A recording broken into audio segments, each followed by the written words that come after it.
Hi everyone, and welcome to our Wednesday webinar. I'm doing things a little bit differently today or this week, and instead of doing a live webinar tonight at 7 o'clock, I decided to do a pre-recording and send it out to you so that you can either watch it tonight at 7 o'clock or watch it whenever you have a free moment. It's up to you, and this is just a little bit of information for you to inspire you to keep moving and something to just sort of add to your week. As you can tell, I've got my display of food out, and that's what we're going to talk about today. We're going to talk about fueling our bodies.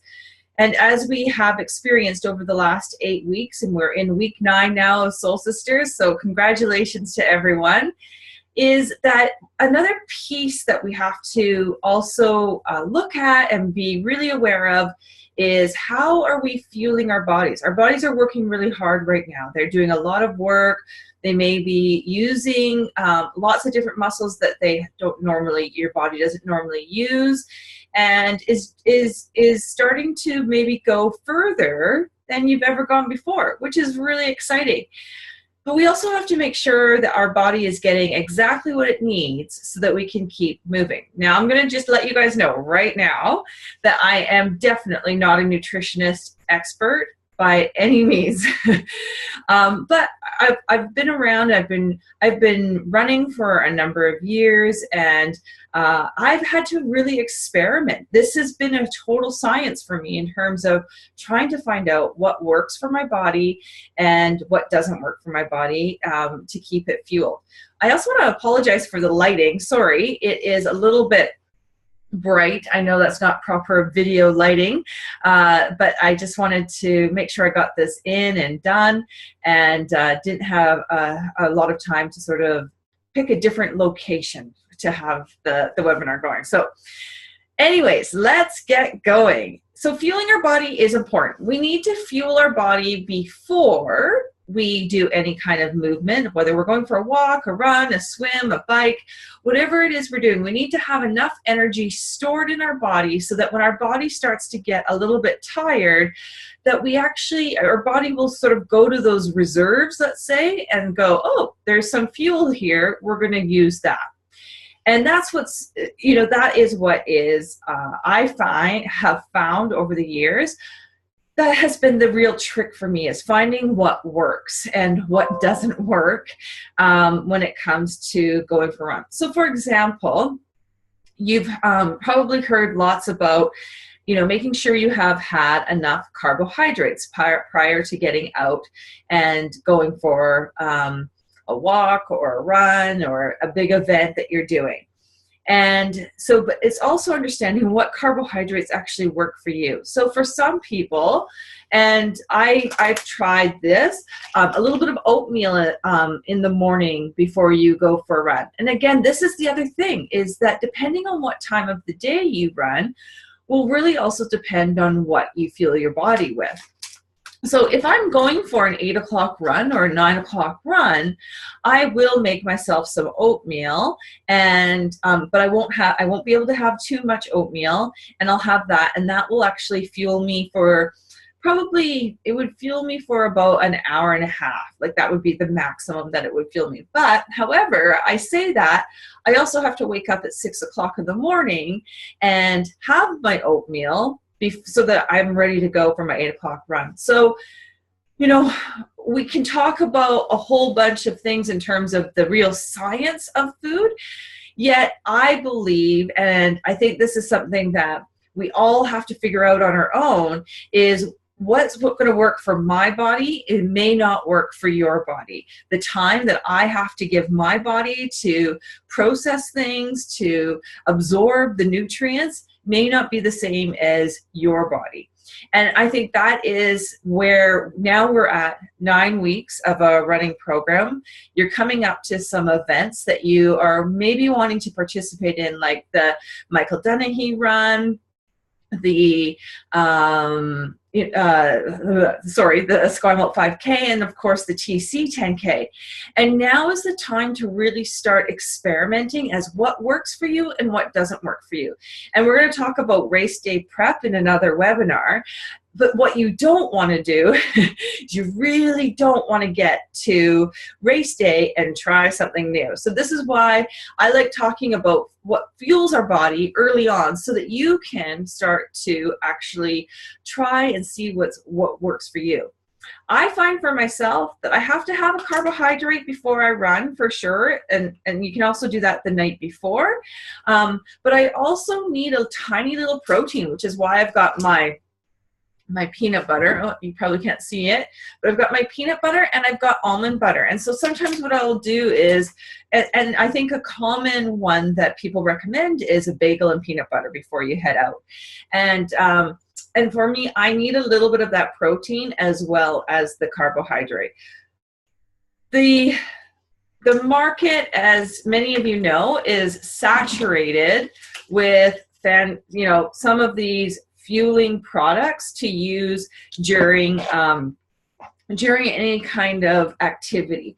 And again, I don't endorse any of these products. I do have a favorite, and my favorite is the Vega brand, and it is a plant-based product. But I think you need to do your research when it comes to those kind of products and figure out what works for you, because really what these are doing is providing you a simple carbohydrate, so really it's providing you a quick sugar to keep you going. The thing that we also, when you're using a fuel, is that we're not gonna, it's just like when we have a car, we're not gonna let our car run out of gas. And what we do with our fuels is we have to sort of understand when we start to need them. If I'm going for a 90-minute run, then I'm probably going to take a fuel at about 40-45 minutes, because at 90 minutes is really when your body's going to start to fatigue. It's going to feel really tired. It's going to maybe you have that brain fog. That's when your body is like running on empty, and you want to try and fuel it before that actually happens. And so my recommendation is that if you are going to be running or walking for longer than 45 minutes, look into these, but also really use them before you do anything that is an event or a race, or where you are really going for a longer distance, because I have found, my experience is that they vary, and they all have varying effects. You do, if you're gonna walk or run with a fuel, and there's lots. There's jelly beans. I read an article. There's a really good article in the Running Room magazine this month, and it sort of gives you the pros and cons. There's gummy bears. There's fuels. There's sports drinks. Some people actually take real food, and one of the real foods that I used to be able to take with me when I was not celiac was some dates, or some date squares. The little prune, I don't know, there's those little cookies, and those actually were really great to take. Sometimes just a date, having that sort of that simple carbohydrate. They're not as easy to take in. They can be a little bit messy, but you just figure out what works for you, and giving yourself that time to really understand what works for you. And sometimes, I have to admit, sometimes it is still a challenge for me to understand what is going to work for me and what's not going to work for me. I have a super sensitive stomach when it comes to food and moving, and it can be a little bit up in the air. Is this going to affect my stomach while I'm moving? Is this going to affect my stomach? So keep track of it. Write a diary, do whatever you need to do to say, yeah, when I had a pasta dinner the night before, I felt great on my run. Is that the only reason you felt great? No, but at least you start to keep track of what's going in your body and how you are performing when you are moving and in your physical activity. The same is, so we kind of have like, we have the before, so some carbohydrates, we have during, we have simple carbohydrates to keep us going. And for me, I think the most important piece of fueling our body is really after.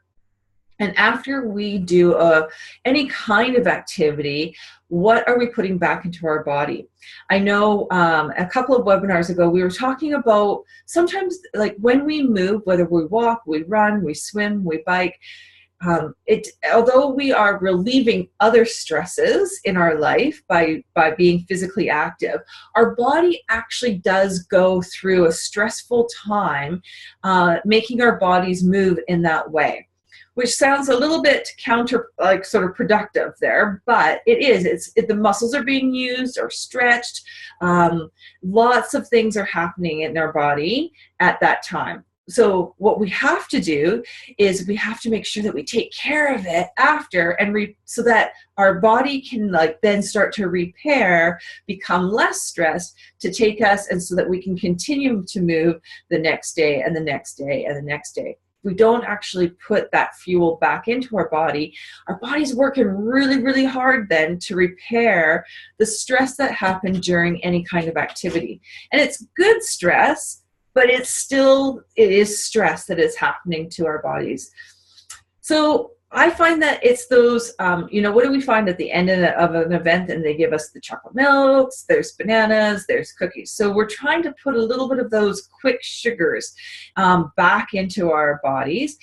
The thing that I find that I really crave and I really need after any kind of walk or run is the protein. And the protein is really key for me. And I need it pretty quickly after. The rule of thumb is really after 30 minutes of movement, you really want to put something into your body. I can attest, and I am a bit at fault for this move, and I'm sure many of us are as we go. We do our wonderful Saturday or Sunday morning walk or run with our soul sisters, and then we're like, okay, I've got some energy. This is great. I'm feeling totally pumped. I'm going to stop at the grocery store. I'm going to do a couple of errands, and then I'm going to go home, and the kids are needing help with their homework, so I'm just going to jump in and help with the homework. And the next thing I know, it's an hour and a half to 2 hours later that now I am trying to get fuel in my body, but I have I have no energy. I'm like feeling a little bit nauseous, not being able to actually almost function anymore. And then it's sort of like this very, you're really doing that quick, what can I get into my body? When we get there, it's not a great, our sugars are low, and we've crashed. We've really literally started to crash. I'm sure many of you have experienced that before. And so have some nuts in your car after you've gone for your walk or run. I find that I drink a lot of, I'll have almond chocolate milk. And that just allows me to have a little bit of that sugar, but I've got a little bit of protein as well. Have a sports drink, something with some electrolytes in it after waiting for you, so that you can have some of that and getting that back into your body so that you can not feel that crash. Something as simple as a banana just helps to, it's quick, it digests quick in our system, and gives you that little boom that you just need to keep going until you can get home and fuel your body properly. One of my favorite refueling after run snacks or food is peanut butter. Peanut butter sandwich with banana in it is pretty much my go-to. I also will make like a super healthy pancake with fruit on top,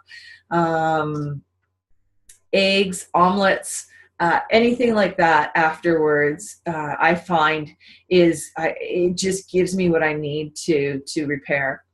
If you're going for a super long run, and our half marathoners of the group can probably give you lots of examples of food and meals that they eat. I find what happens for me during those long runs is I will come home, I'll refuel initially, and then within 2 hours, I almost need to do it again. And that's you just listen to your body, listen to what your body needs in that time, and give it what it needs. Obviously, there's lots of studies and articles about clean eating and all of those things. And I'm not talking about that. We're not talking that we have to be at our only eating really good foods. It's really understanding what fuels your body and gets you to where you want to go. So I know this is pretty quick and lots of information. We're going to definitely have a question and answer session-based webinar next week where you can come and just ask all the questions you want, and we will answer them as best as we can. So the other really key piece to keeping our bodies fueled is hydration. Hydration is so key, and we can all probably drink more water than we actually do drink. And this is a piece that I think is very different for each person in terms of how much water you actually need. We all know that the recommended amount of daily water is 8 cups of water per day.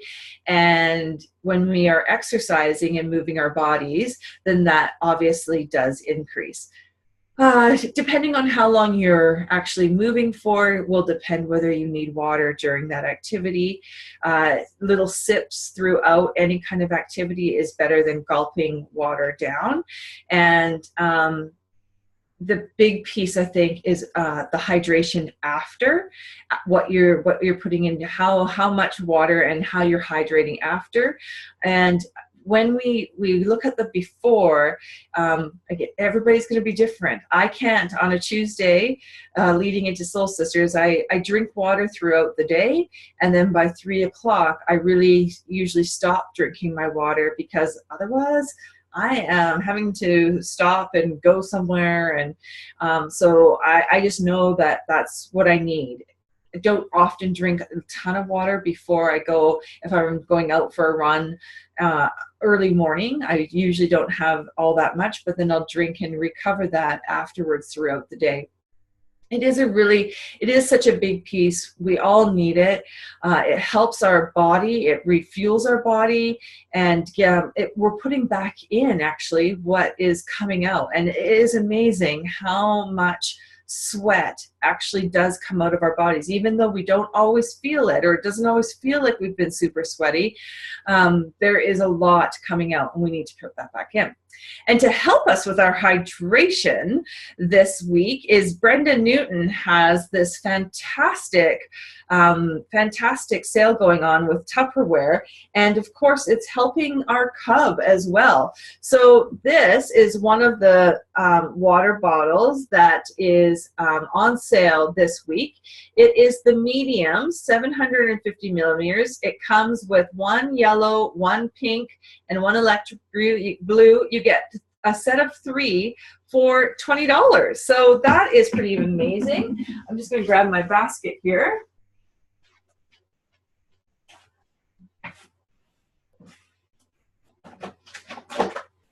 This one is the small, and it's 500 millimeters, and it comes with 2 yellow and 2 pink, and that's a set of 4 for $20. And this is the large one, and it's 1 liter. It comes in electric pink or electric blue, very appropriate Soul Sister colors, and that is $9 each.